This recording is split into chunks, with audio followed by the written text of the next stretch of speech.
A sinuca de bico suprema. O julgamento que pode colocar o STF contra a parede.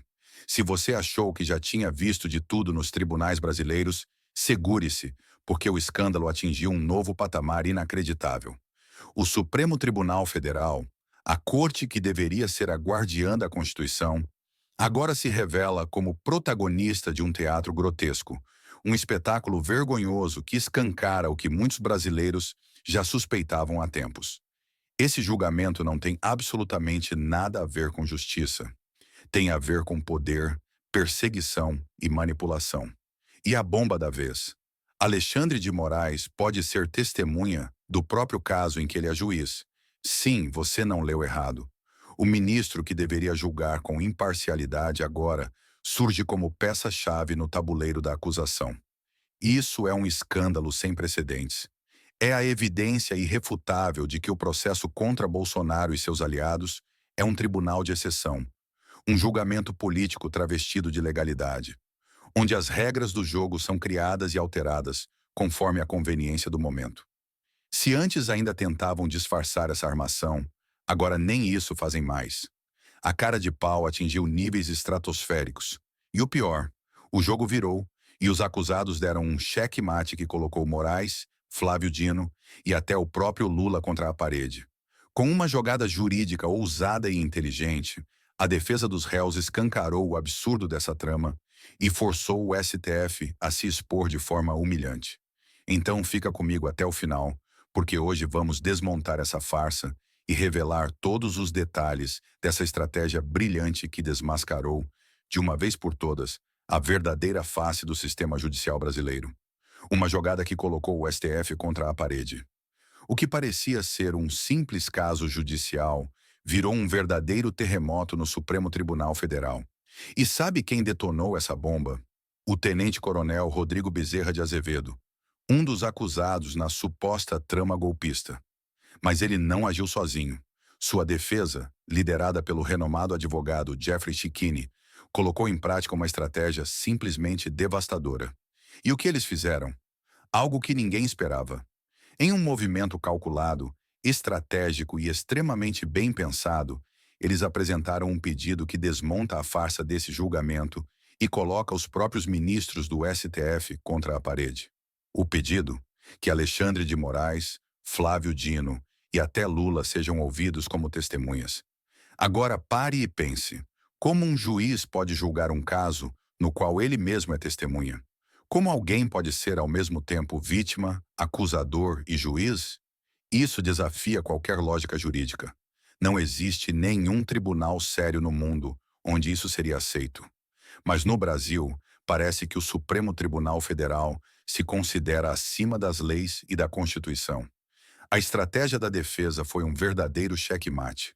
Eles não apenas expuseram a falta de imparcialidade de Moraes e seus colegas, mas também os obrigaram a se posicionar diante do Brasil e do mundo.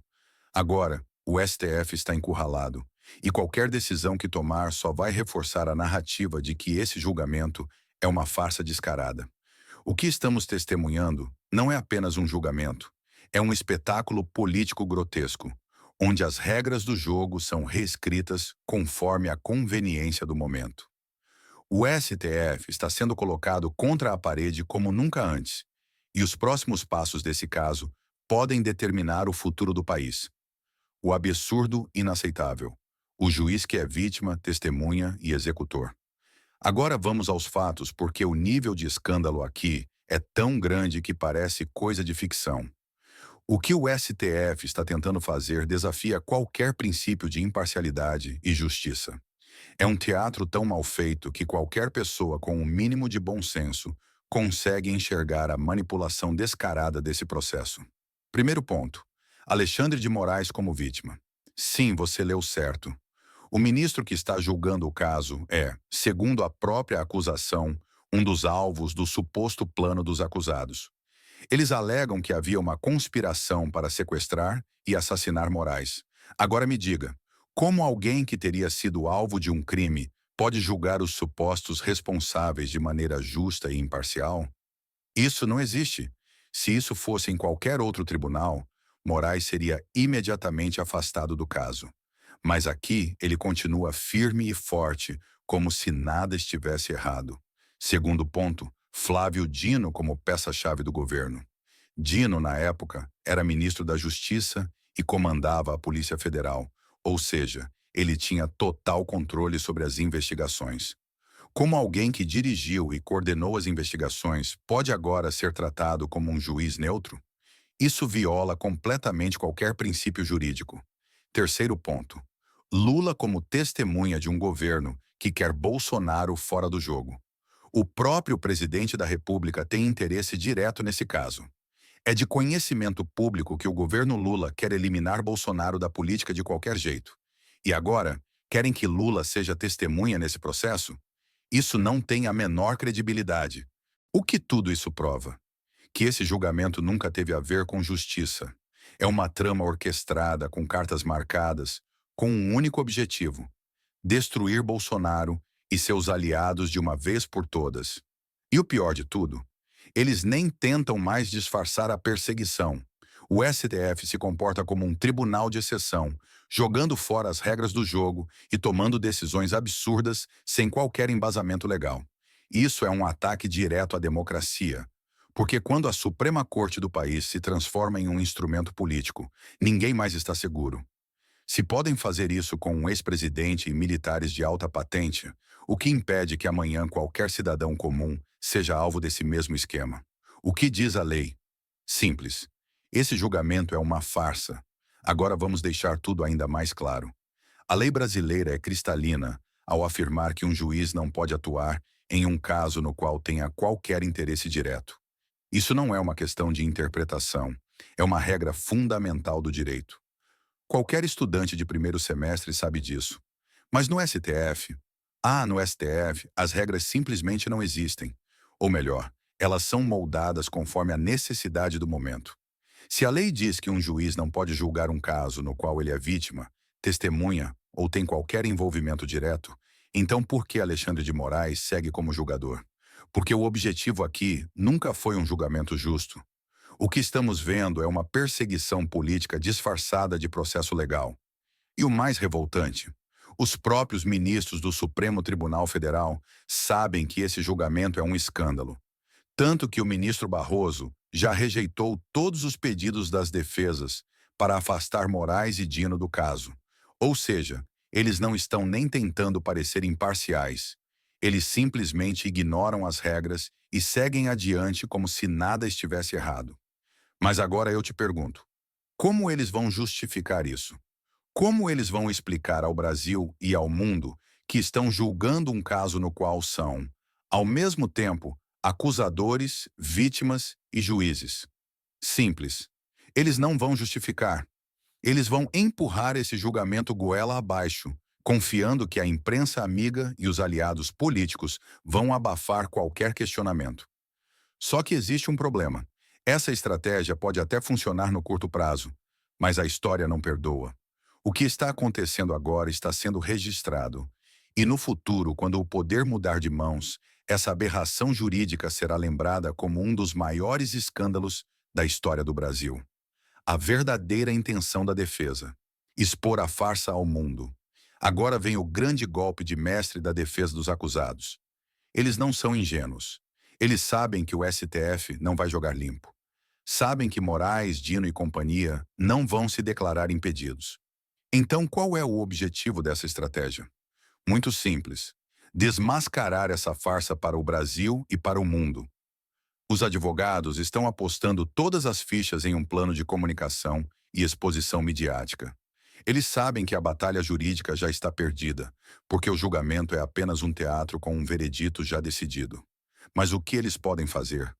Tornar essa farsa tão absurda, tão gritante, que até os mais céticos comecem a enxergar a manipulação descarada do STF.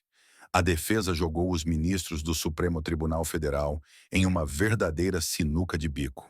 Agora, eles têm apenas duas opções: aceitar que Moraes e Dino são testemunhas, o que os obrigaria a se afastar do caso e faria o julgamento ruir como um castelo de cartas.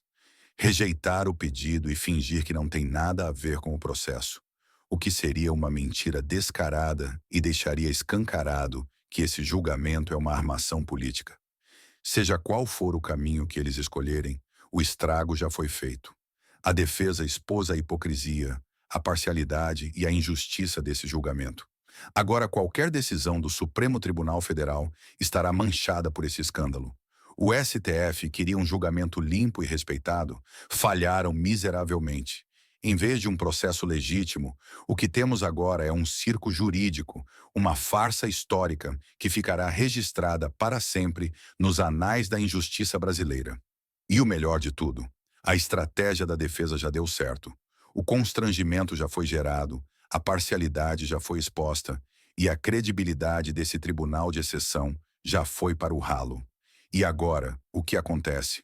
Agora que a bomba já foi lançada, a grande pergunta é: o que vem a seguir? O STF pode tentar fingir que nada aconteceu, pode ignorar os pedidos da defesa, pode até seguir adiante com essa farsa de julgamento. Mas o estrago já está feito. A credibilidade desse tribunal foi completamente destroçada, e nada do que eles fizerem, a partir de agora, pode mudar isso. Vamos ser realistas. Moraes não vai se declarar impedido. Dino não vai admitir que esteve envolvido até o pescoço nessa perseguição. Lula não vai ser ouvido, porque isso escancararia o interesse direto do governo nesse julgamento. Eles vão continuar fingindo que estão aplicando a lei, quando na verdade estão apenas eliminando adversários políticos. Mas tem um detalhe que eles não podem controlar: a opinião pública. Esse julgamento já está sendo observado não apenas pelo Brasil, mas pelo mundo inteiro. A história está sendo escrita nesse exato momento, e a farsa do STF será lembrada por gerações. E o pior pesadelo deles: os ventos políticos mudam. Hoje, eles estão no poder, manipulando a justiça como bem entendem. Mas amanhã, outro governo pode vir e revisitar cada um desses abusos. E quando isso acontecer, essa aberração jurídica pode ser anulada, e os responsáveis por ela terão que responder por seus atos. Eles podem até conseguir manter Bolsonaro fora do jogo político por um tempo. Mas a que custo? O custo de transformar a Suprema Corte em uma piada. O custo de rasgar a Constituição diante dos olhos de toda a população. O custo de manchar a história do Brasil com um dos maiores atentados à democracia já vistos. Agora a pergunta que fica é: o Supremo Tribunal Federal realmente acha que vai sair impune dessa? O tempo dirá.